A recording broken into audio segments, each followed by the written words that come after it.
So today I want to share with you some activities that you can use for Black History Month. Number one, share a quote. You can do that once a day or just once a week. And I think that would add to your Black History Month. Number two, use game sites such as Booklet, and you can add trivial questions in there and create it into a game of sorts and just make it more engaging for your kids. Number three, consider a Faces of History project. In this project, they choose a person of their choice. Last year, I had my kids choose somebody that is lesser known, not so popular, we would say, so, or at least popular to them. So like a Martin Luther King, Rosa Parks, somebody other than that, because they've learned quite a bit about that. And they had to make a poster board, they had to write the paper, memorize it if they chose to, and that would be a higher grade, they get extra points for that. Memorize it, speak in first person, and I made a whole event out of it. I invited neighbors and friends and family, and we had appetizers, and voila, you now have an event. And I learned this from Classical Conversations, and we are no longer in Classical Conversations, but we are still doing it.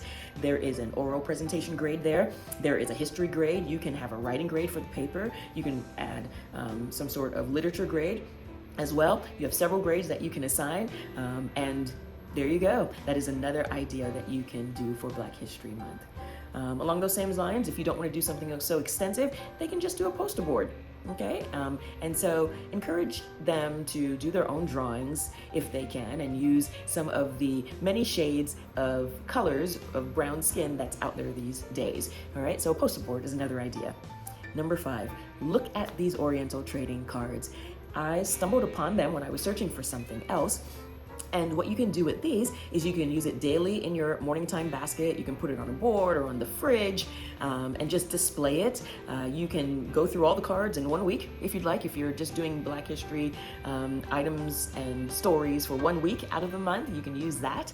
And it's just a great fun tool.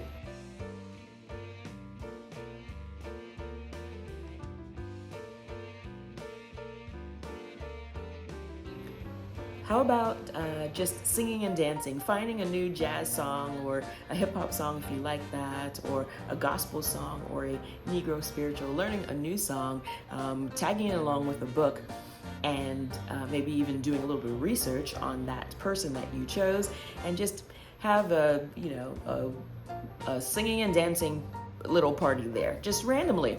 That's something else that you can do.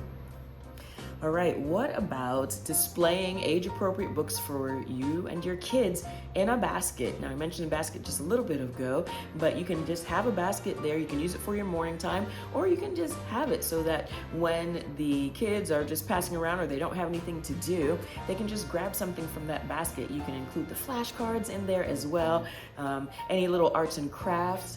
Last year, I was in Michael's, and I saw that they had African American craft bags, I should say, that were available, and they were very, very inexpensive, and they had them out for Black History Month. So take a look around. You might find some sort of art and craft at a Hobby Lobby or Michael's, as I said, and you can incorporate that into your morning basket, and that'll be another idea for you.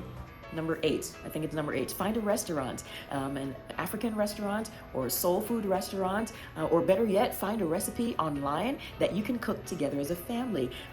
Here's a little secret. I didn't have collard greens or grits until I was in college. It just wasn't part of what my family ate. We mostly ate Jamaican food, and yeah, I didn't have that. There was a friend that said, wait a minute, you haven't had that? Have you had, she went down a list of all these things. I said, no, I've never had that before. And so she made sure that I tasted it. And so try something new. Find an African restaurant or soul food restaurant, or find a recipe online and enjoy that time together learning new cuisine. Number nine, consider attending an African American museum if you live near one, doing a virtual field trip, or even Googling it or going to YouTube and finding different sites to explore.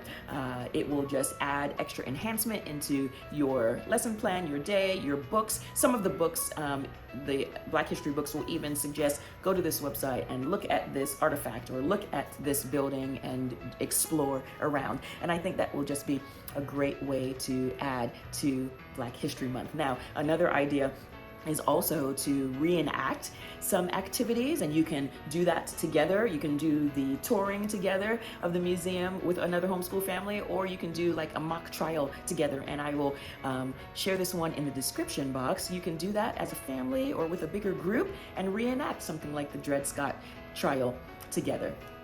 Number 10, don't be afraid to ask questions. I have two people that I believe are history buffs, okay, let's say, and I ask them questions all the time because I do realize that I basically learned about the most famous people who hit the news: Martin Luther King, Rosa Parks, and George Washington Carver. I could tell you all sorts of stuff about them, but there are so many other things I just don't know about, and I want to learn, and I want to be able to share that with my kids and family. And so take the time to think of maybe somebody that you know that you trust and they have accurate information and they can point you in the right direction, and ask them questions, because it's okay to ask if you don't know. It's all right. Don't be ashamed. Ask questions. I'm going to link in the description box one of the resources that one of my resources gave to me that you can use as well.